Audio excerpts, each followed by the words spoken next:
We plug them in every day, and we never really give them a second thought. But what's actually going on inside the chargers that power our most valuable equipment?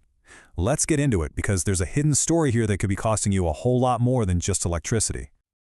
So let's just ask the big question right up front. Is the charger you're relying on, day in and day out, actually a hazard in disguise? It's a pretty serious question, right? And we're about to figure out exactly how you can tell. You see, the problem really starts with the stuff you can't see. We tend to focus so much on the battery itself, but the charger, it's just as critical. And a lot of the common chargers out there on the market are hiding a pretty big risk. Okay, let's get specific about what we're talking about here. This isn't just about some cheap plastic. We're talking about lead, mercury, and cadmium. I mean, these are seriously hazardous heavy metals that have been regulated for years in other products, but they can still be found in a ton of low-cost traditional chargers. And the fallout from this is very real. These toxins, they don't just stay put inside the charger's casing forever. They can pose direct health and environmental risks, especially when it's time to get rid of them. But even before that, they can actually leak, and that could damage your expensive batteries, the equipment around them, or even the local ecosystem. And for businesses, well, that can also mean way higher costs for proper waste management down the road. So what's the fix? How do you actually avoid all these hidden dangers? Well, thankfully, there's a clear solution, and it comes in the form of a simple but really powerful industry standard. It's called ROHS, and it stands for Restriction of Hazardous Substances. It's a directive that originally came out of the EU, and it does exactly what the name suggests. It strictly limits the use of those nasty materials like lead and cadmium in electronics. Basically, it's your guarantee of a cleaner, safer product from the inside out. And this slide just lays it out perfectly. On the left side, you've got your traditional chargers with a whole mix of potentially toxic stuff inside. But on the right, you've got ROHS-compliant chargers, where those specific hazardous substances have been completely eliminated by design. It's a totally different approach to manufacturing. It's about building responsibly, instead of just cutting corners. But here's where it gets even better. ROHS compliance isn't just about being clean. It's actually, more often than not, a sign of a much higher quality product overall, one that's built to handle much tougher conditions. You'll notice a lot of high-quality ROHS chargers have these really robust, sealed aluminum alloy casings. Now that's not just for looks.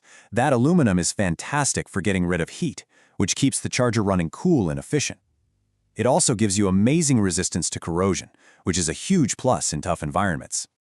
And then you've got things like the IP rating. An IP65 rating, for instance, basically means the charger is protected from dust and can handle getting sprayed with water.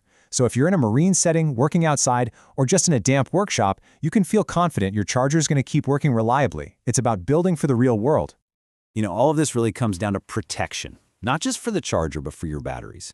Features like independent cooling fans, well, they're designed to stop the charger from overheating, especially during those long, demanding charge cycles. This makes the charger last longer, and more importantly, it protects your super expensive battery investment from getting damaged by heat. And you can probably see how all these features really come together for some of these demanding jobs. For marine systems, you absolutely need that corrosion and water resistance. For golf carts and forklifts that are running all day long, that efficient cooling is a must-have. And for solar storage, you just need maximum efficiency and reliability, period. That build quality really, really matters. Now, I know what you might be thinking. A charger with all these features, it sounds more expensive. And you're not wrong. The upfront price can be higher. But let's reframe this and talk about long-term value versus just the short-term cost.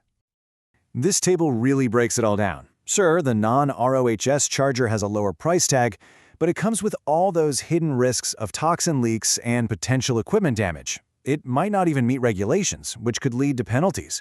ROHS charger, on the other hand, it might cost a little more at first, but it minimizes your liability, it ensures you're compliant, and at the end of the day, it protects your brand and your gear. It's truly an investment, not just another expense.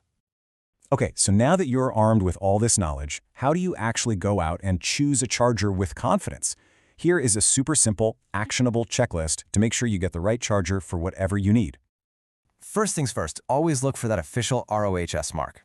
Second, don't stop there. Look for other key certifications like TÜV, CE, and FCC. Those are all independent marks that prove safety and performance. Third, and this one is so critical, always match the voltage and amperage to your specific equipment. And finally, prioritize those durability features we talked about, a high IP rating and a solid cooling system. If you follow those 4 steps, you're golden.